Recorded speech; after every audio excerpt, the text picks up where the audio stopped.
तो मैं आज जिम नहीं गई। आप लोग भी सोचेंगे इतनी बड़ी बड़ी बातें करके 2 दिन और तीसरे दिन जिम नहीं गई, जिम की छुट्टी कर ली। तो हुआ कुछ ऐसा था कि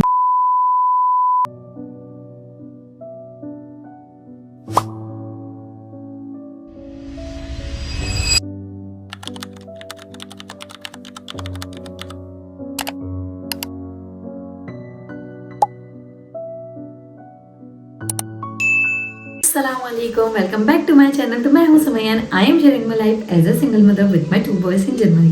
तो कैसे हैं आप सब? होपफुली आप सब खैरियत से होंगे। तो आज है मंडे और स्कूल के अभी ऑफ चल रहे हैं, लैंग्वेज कोर्स के भी, बच्चों के स्कूल के भी। तो अभी हम मेरी जॉब का आज फर्स्ट डे है, तो मैं बस उसके लिए रेडी हुई और अब अभी मैं निकलूंगी। तो लेट्स सी, देखते हैं आज का दिन कैसे गुजरता है। तो आज है मंडे और मंडे का नाम सुनते ही आधी एनर्जी तो वैसे ही चली जाती है। लेकिन आज का दिन थोड़ा डिफरेंट था।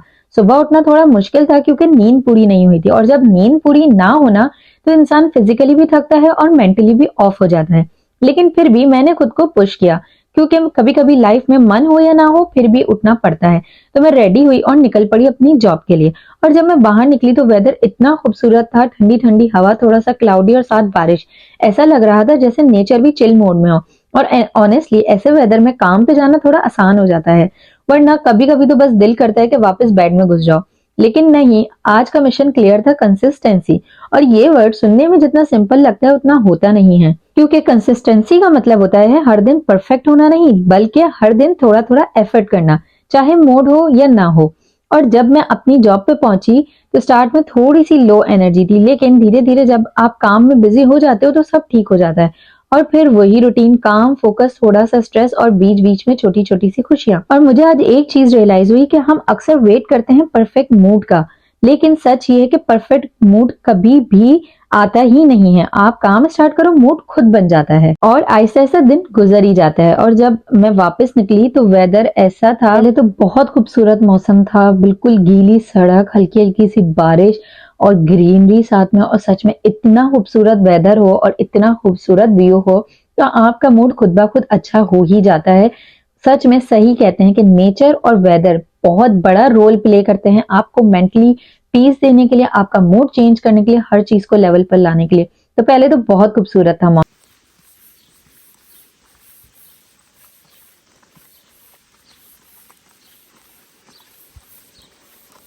बस अभी अभी मैं काम से फ्री हुई हूँ और बस अब अभी मैं घर जाऊँगी और थोड़ा सा रेस्ट करूँगी, फिर जिम जाऊँगी अगर तो और अगर नहीं मतलब एनर्जी हुई तो शायद ना जाऊँ, क्योंकि आज मेरा फर्स्ट डे था तो बहुत ज़्यादा काम था। और फर्स्ट डे ऐसा ही होता है कि काम ज़्यादा भी होता है और फिर एक दिन नया काम होता है तो फिर आपको समझ में भी नहीं आती कि आपने क्या करना है, कैसे करना है।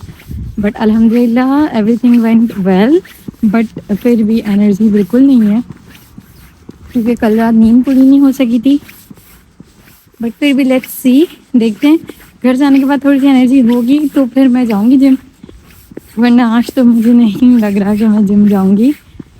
लेट्स सी, फिर भी देखते हैं। वरना मैं घर में ही थोड़ी बहुत एक्सरसाइज कर लूँगी, तो it's okay, not a problem.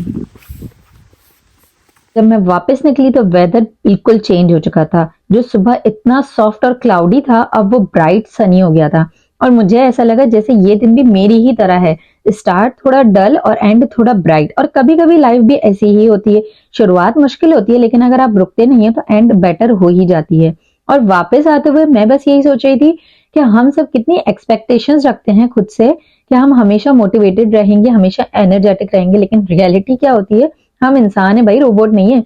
कभी थकते हैं, कभी रुकते हैं, कभी कंफ्यूज होते हैं, और ये सब बिल्कुल नॉर्मल है। इंपॉर्टेंट क्या है? इंपॉर्टेंट ये है कि आप रुककर वापस उठ जाओ, चाहे आप 1-2 दिन मिस कर दो या 2 दिन ही सही, लेकिन तीसरे दिन वापस आ जाना। और शायद आज के दिन मेरे लिए वही था, एक छोटा सा कमबैक। और ऑनेस्टली कभी कभी स्मॉल कमबैक ही सबसे बड़ी जीत होते हैं।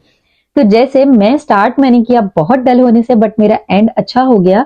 थक गई थी मैं थोड़ा सा, आज अपनी वो रूटीन फॉलो नहीं कर सकी थी, बट फिर भी इट्स ओके, लाइफ है, सब कुछ चलता रहता है। कभी आपका दिन बहुत मोटिवेटेड होता है, कभी बहुत अच्छा गुजरता है, और कभी एकदम लो हो जाता है, एकदम स्लो हो जाता है।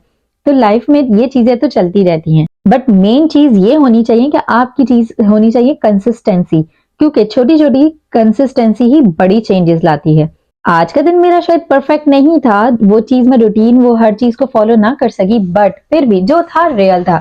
और सबसे मेन चीज तो यही है ना कि आपका दिन रियल होना चाहिए, चाहे परफेक्ट ना हो, बट थोड़ी छोटी छोटी सी ग्रोथ तो होनी ही चाहिए। और बेस्ट चीज यही होती है कि आप अपनी रियलिटी को एक्सेप्ट करो और उसको एक्सेप्ट करके आगे बढ़ो। तो बस मैं भी यही करती हूँ। और घर आने के बाद घर का कुछ ये हाल था कि बच्चे रोए हुए थे और घर के काम इतने ज्यादा रखे हुए थे मेरे लिए पेंडिंग में कि मैंने सब कुछ करना था आकर के।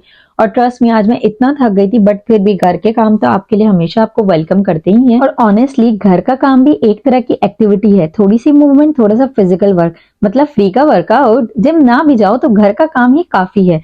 लेकिन हाँ, डिफरेंस ये है कि जिम में म्यूजिक होता है और यहाँ सिर्फ अपने थॉट्स।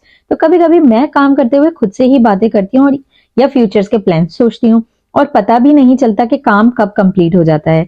और साथ साथ कभी कभी अपने दोस्तों से बातें भी कर लेती हूँ, तो काम भी हो जाता है घर का और इतना फील भी नहीं होता। और लाइफ में बैलेंस सबसे ज्यादा इंपॉर्टेंट है। घर का काम, बाहर का काम और अपना खुद का टाइम, ये तीनों चीजों को मैनेज करना इजी नहीं होता, बट मेरे ख्याल से अपने आप को भी टाइम देना चाहिए। लेकिन आहिस्ता आहिस्ता सब सीख जाते हैं। और अगर आप परफेक्ट नहीं कर पा रहे तो भी इट्स ओके, क्योंकि कोई भी सब कुछ परफेक्ट मैनेज नहीं करता, सब बस ट्राई कर रहे हैं। तो मैं आज जिम नहीं गई। आप लोग भी सोचेंगे इतनी बड़ी बड़ी बातें करके 2 दिन और तीसरे दिन जिम नहीं गई, जिम की छुट्टी कर ली। तो हुआ कुछ ऐसा था कि मैं बस जब घर आई तो मेरे में बिल्कुल भी हिम्मत नहीं थी, 1% भी हिम्मत नहीं थी, बिल्कुल एनर्जी डाउन थी। और जिम में बगैर एनर्जी के जाने का तो कोई फ़ायदा नहीं है। और था ये कि बस मैं काम से ही घर पर आई, घर के काम वगैरह से फ्री हुई तो इतना लेट हो गया कि जिम जाने का टाइम नहीं बचा था। और बात ये थी कि जिम स्किप करने का दिन जो मेन रीज़न ये था कि मेरी नींद पूरी नहीं होती, और जब आपकी नींद पूरी नहीं होती और आप जिम करो तो उसका कोई फ़ायदा नहीं होता। तो मेन चीज़ ये होती है कि आप अपनी नींद पूरी करो, अपनी डाइट प्रॉपर रखो, उसके बाद जिम करो तो वो असर भी करता है, वरना वो असर नहीं करता। तो let me share one more thing कि बेसिकली जो मेरा वेट बढ़ा था रमज़ान में, वो मेरा वेट वही आ गया जो मेरा ओरिजिनल वेट था। तो होता ये है कि जब आप डाइट कर रहे होते हो, फिर जब वो डाइट छोड़ते हो थोड़ी सी और आपका जो वेट गेन होता है, तो वो बेसिकली आपका वेट गेन नहीं होता, वो आपकी बॉडी जो होती है वो कार्ब्स और वाटर होल्ड करती है, कि जिसकी वजह से मतलब वक्ती तौर पर आपको ऐसा लगता है कि आपका वेट बढ़ गया है।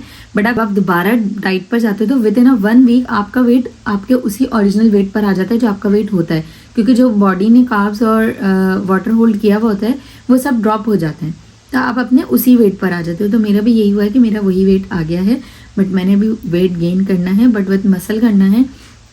तो इस वजह से अब अभी देखते हैं, या तो मैं कैलोरी डेफिसिट कंटिन्यू रख के और लॉस करके फिर गेन करूँगी, या फिर मैं डायरेक्टली गेन करूँगी। अभी ये मैंने इतना कोई डिसाइड नहीं किया, क्योंकि मेरी डाइट अभी बिल्कुल ही ऐसी चल रही है कि प्रॉपर हो ही नहीं रही।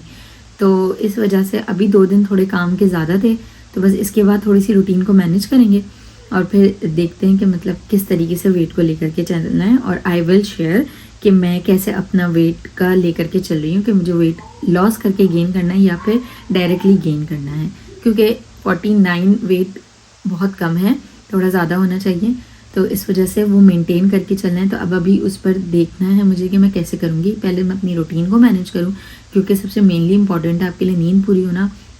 आप टाइम से सो, टाइम से उठो, तभी ये चीज़ें वर्क करती हैं। तो सबसे पहले नींद को सेट करेंगे और फिर रूटीन को सेट करेंगे। इसके बाद देखते हैं कि इस चीज़ से और किस तरह से वेट लॉस करना है या फिर वेट गेन करना है। तो तब तक के लिए अपना बहुत सारा ख्याल रखिएगा, मुझे और मेरे बच्चों को खास दुआ में याद रखिएगा। अल्लाह हाफिज़।